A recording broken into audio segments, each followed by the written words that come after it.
ಸಂಜೆ ಒಂದು ಕುಡಿಯುವ ನೀರಿನ ಅದಾಲತ್ ಸಭೆಯನ್ನು ನಾವು ಹಮ್ಮಿಕೊಂಡಿದ್ದೀವಿ. ಇದರ ಮುಖ್ಯ ಉದ್ದೇಶ ಕಳೆದ ಫೆಬ್ರವರಿ, ಮಾರ್ಚ್, ಏಪ್ರಿಲ್, ಮೇ ಇನ್ನೂ ಜೂನ್ ತಿಂಗಳವರೆಗೂ ಸಹ ತುಂಬ ಬಿಸಿಲಿನ ತಾಪ ಮತ್ತು ಬೇಸಿಗೆ ಕಾಲ ಇರೋದ್ರಿಂದ ಈ ಕುಡಿಯೋ ನೀರಿಗೆ ಸಂಬಂಧಿಸಿದಂತೆ ಆಲ್ರೆಡಿ ನಾವು ಹಲವಾರು ಟಾಸ್ಕ್ ಫೋರ್ಸ್ ಸಭೆಗಳನ್ನು ಮಾಡಿದ್ದೀವಿ.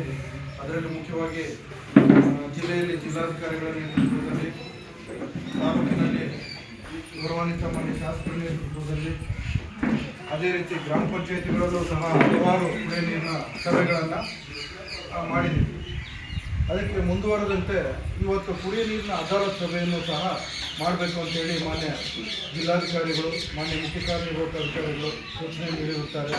ಹಾಗಾಗಿ ಇವತ್ತು ತಾಲೂಕಿನಲ್ಲಿ ನಾವು ದೊಡ್ಡವಲಗಮಾದಿ ಗ್ರಾಮ ಪಂಚಾಯಿತಿಯನ್ನು ಆಯ್ಕೆ ಮಾಡಿಕೊಂಡು ಇವತ್ತು ಈ ಒಂದು ಎಲ್ಲ ದೊಡ್ಡವಲಗಮಾದಿ ಗ್ರಾಮ ಪಂಚಾಯಿತಿಯ ಸುಮಾರು 10 ಗ್ರಾಮಗಳ ಎಲ್ಲ ಗ್ರಾಮಸ್ಥರು ಬಂದಿದ್ದೀರಿ. ಸಾಕಷ್ಟು ಮಹಿಳೆಯರು ಬಂದಿದ್ದೀರಾ. ಎಲ್ಲ ಹಿರಿಯ ಗೌರವಾನ್ವಿತ ನಾಗರಿಕ ಬಂಧುಗಳು ಬಂದಿದ್ದೀರಿ. ಸಾಕಷ್ಟು SHG ಗ್ರೂಪ್ಸ್ ಬಂದಿದ್ದೀರಾ. ಸೊ ಎಲ್ಲರೂ ಭಾಳ ಉತ್ಸುಕರಾಗಿ ಬಂದಿದ್ದೀರಾ. ಈ ಕುಡಿಯೋ ನೀರಿನ ಅದಾಲತ್ ಅಂದರೆ ಈ ಹಿಂದೆ ನಾವು ಕಂದಾಯ ಇಲಾಖೆಯಿಂದ ಕಂದಾಯ ಅದಾಲತ್ ಯಾವ ರೀತಿ ಮಾಡ್ತಿದ್ವೋ, ಜನರ ಬಳಿ ಬಂದು ಆ ಒಂದು ದಾಖಲಾತಿ ಆಂದೋಲನ ಏನು ಜನರ ಬಳಿನೇ ಬಂದು ಸಮಸ್ಯೆಗಳನ್ನು ಯಾವ ರೀತಿ ಬಗೆಹರಿಸ್ತಿದ್ವಿ, ಅಲ್ಲೇ ಕೂತ್ಕೊಂಡು ನಿಮ್ಮ ಊರಿಗೆ ಬಂದು ನಿಮ್ಮಲ್ಲೇ ಬಂದು ಸಮಸ್ಯೆಗಳನ್ನು ಬಗೆಹರಿಸುವಂಥದ್ದು. ಅದೇ ರೀತಿ ಇವತ್ತು ಕುಡಿಯೋ ನೀರಿದು ಅಷ್ಟೇ. ಈ ಊರಲ್ಲಿ ಸುಮಾರು 10 ಹಳ್ಳಿ ಇದ್ದಾವೆ. 10 ಹಳ್ಳಿಯಲ್ಲಿ ಈಗಾಗಲೇ ಸುಮಾರು 6195 ಜನಸಂಖ್ಯೆ ಇದೆ. ಅದರಲ್ಲಿ ಪುರುಷರು 3007 ಇದ್ದೀರಾ, 3017 ಮಹಿಳೆಯರು ಇದ್ದೀರಾ. ಮುಖ್ಯವಾಗಿ SC ಮಹಿಳೆಯರು ಸುಮಾರು 2561, ST ಬಂದು 23 ಜನ ಇದ್ದೀರಾ, OBC 3310. ಈ ರೀತಿ ನಮ್ಮ ದೊಡ್ಡವಲಗಮಾದಿ ಗ್ರಾಮ ಪಂಚಾಯಿತಿಯ ವಿವಿಧ ಗ್ರಾಮಗಳ ಒಂದು ಸಾಮಾನ್ಯ ಮಾಹಿತಿಯಾಗಿದೆ. ಸೊ ಇಲ್ಲಿ ಮುಖ್ಯವಾಗಿ ನಾವು 10 ಹಳ್ಳಿಯಲ್ಲಿ ಸುಮಾರು 11 ಓವರ್ ಹೆಡ್ ಟ್ಯಾಂಕ್ ಇದ್ದಾವೆ. ಇಲ್ಲಿ ಸಾಕಷ್ಟು ನಾವು ಕೊಳವೆ ಬಾವಿಗಳನ್ನು ನಮ್ಮ ವಾಟರ್ ಸಪ್ಲೈ ಇಲಾಖೆಯಿಂದ ಮತ್ತು ಮಾನ್ಯ ಶಾಸಕರ ನಿಧಿಯಿಂದ, ಅದೇ ರೀತಿ ಇನ್ನೂ ಇತರೆ ಅನುದಾನಗಳಲ್ಲಿ ಗ್ರಾಮ ಪಂಚಾಯತ್ ವತಿಯಿಂದ ನಾವು ಈಗಾಗಲೇ ಸಾಕಷ್ಟು ಬೋರ್ವೆಲ್ಗಳನ್ನು ಕುಡಿದು ಸಕ್ರಿಯವಾಗಿ ಎಲ್ಲರಿಗೂ ಕುಡಿಯೋ ನೀರಿನ ವ್ಯವಸ್ಥೆಯನ್ನು ಎಲ್ಲ ಜನರಿಗೆ ತಲುಪಿಸ್ತಾ ಇದ್ದೀವಿ. ಈ ಬೇಸಿಗೆಯಲ್ಲಿ ಸ್ವಲ್ಪ ಏನಾಗುತ್ತೆ, ಬೋರ್ವೆಲ್ಲಲ್ಲಿ ನೀರಿನ ಇಳುವರಿ ತುಂಬ ಕಡಿಮೆ ಆಗಿರುತ್ತೆ.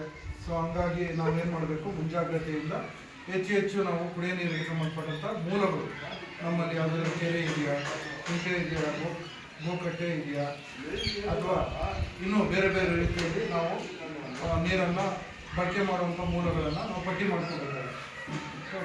ಈಗ ಈ ಪಂಚಾಯಿತಿಯಲ್ಲಿ ಸದ್ಯಕ್ಕೆ ಪ್ರಸ್ತುತ ಯಾವುದೇ ರೀತಿ ಸಮಸ್ಯೆ ಬಂದರೆ ನಮಗೆ ನಮ್ಮ ಗ್ರಾಮ ಪಂಚಾಯಿತಿಯ ಪಂಚಾಯತ್ ಅಭಿವೃದ್ಧಿ ಅಧಿಕಾರಿಗಳು ಮತ್ತು ತಂಡ ತುಂಬ ಆ್ಯಕ್ಟಿವ್ ಆಗಿ ಕೆಲಸ ಮಾಡ್ತಾ ಇದ್ದೀವಿ. ಈಗ ಆಲ್ರೆಡಿ ನಿಮಗೆ ಎಲ್ಲೇ ಯಾವುದೇ ಗ್ರಾಮದಲ್ಲಾಗಿರ್ಬೋದು ಅಥವಾ ಎಲ್ಲೇ ಮನೆ ಸಮೀಪ ಆಗಿರ್ಬೋದು ಕುಡಿಯೋ ನೀರು ಸಮಸ್ಯೆ ಇದ್ದರೆ ನೀವು ತುರ್ತಾಗಿ ನೀವು ಗ್ರಾಮ ಪಂಚಾಯಿತಿಯ ಸಹಾಯವಾಣಿಗೆ ಫೋನ್ ಮಾಡ್ಬೋದು. ಅದೇ ರೀತಿ ನಮ್ಮ ತಾಲೂಕು ಪಂಚಾಯಿತಿಯಲ್ಲೂ ಒಂದು ಸಹಾಯವಾಣಿ ತೆರೆದಿದ್ದೇವೆ, ಅಲ್ಲೂ ಸಹ ನೀವು ಫೋನ್ ಮಾಡ್ಬೋದು. ನಿಮಗೆಲ್ಲ ತುರ್ತಾಗಿ ನಾವು ನಿಮ್ಮ ಸಮಸ್ಯೆಗೆ ನಾವು ಸ್ಪಂದಿಸೋದಕ್ಕೆ ನಮ್ಮ ತಂಡ ರೆಡಿ ಇದೆ. ಅದೇ ರೀತಿ ಇವತ್ತು ಈ ಕುಡಿಯೋ ನೀರಿನ ಅದಾಲತ್ತಲ್ಲಿ ಮುಖ್ಯವಾಗಿ ಇಲ್ಲಿ ಸಾಕಷ್ಟು ಕಡೆ ಒಂದೇ ಕಡೆ ಕೆಲವು ಕಡೆ ನೀರು ಒಬ್ಬ ಮನುಷ್ಯನಿಗೆ ಸುಮಾರು 55 ಲೀಟ್ರ್ ಒಂದು ದಿನಕ್ಕೆ ಕೊಡಬೇಕು ಅಂತೇಳಿ ನಮ್ಮ ಕಾಯ್ದೆ ಪ್ರಕಾರ ಇದೆ. ಸೊ ನಾವೆಲ್ಲರೂ ಒಬ್ಬರು 55 ಬಳಸ್ತಾ ಇದ್ದೀವಿ, ಇನ್ನೊಬ್ರು 30 ಲೀಟ್ರ್ ಬಳಸ್ತಾ ಇದ್ದಾರೆ, ಇನ್ನೊಬ್ರು 20 ಬಳಸ್ತಾ ಇದ್ದಾರೆ ಅಂದರೆ ಅದು ಸಮಾನತೆ ಇರಲ್ಲ. ಸೊ ನಮ್ಮೆಲ್ಲರ ಮುಖ್ಯ ಉದ್ದೇಶ ಎಲ್ರಿಗೂ 55 ಲೀಟ್ರ್ ನೀರನ್ನು ತಲುಪಿಸಬೇಕು ಅಂತೇಳಿ ಮಾನ್ಯ ಜಿಲ್ಲಾಧಿಕಾರಿಗಳು ನಿನ್ನೆ ಸಭೆಯಲ್ಲಿ ಈಗಾಗಲೇ ಈ ಕುಡಿಯೋ ನೀರಿನ ಅದಾಲತ್ ಸಭೆಯನ್ನು ಮಾಡಬೇಕು ಅಂತ ಹೇಳಿದ್ದಾರೆ. ಹಾಗಾಗಿ ಇಲ್ಲಿ ಎಲ್ಲರಿಗೂ ಸಹ ಸಮಾನವಾಗಿ ನೀರು ಸಿಗ್ತಾ ಇದೆ ಅಂತ ಭಾವಿಸ್ತೀನಿ. ಎಲ್ಲರೂ ನಿಮಗೆ ಆ ರೀತಿ ನೀರಿನ ಸಮಸ್ಯೆ ಅಥವಾ ಇಲ್ಲ ನಮಗೆ ಕಡಿಮೆ ಸಿಗ್ತಾ ಇದೆ ಅಂತೇಳಿ ನೀವೇನಾದರೂ ನಮ್ಗೆ ಹೇಳಿದ್ರೆ ಈ ಸಭೆಯಲ್ಲಿ ಅದನ್ನು ನಾವು ಪಟ್ಟಿ ಮಾಡ್ಕೊತೀವಿ. ಹೊರತಾಗಿ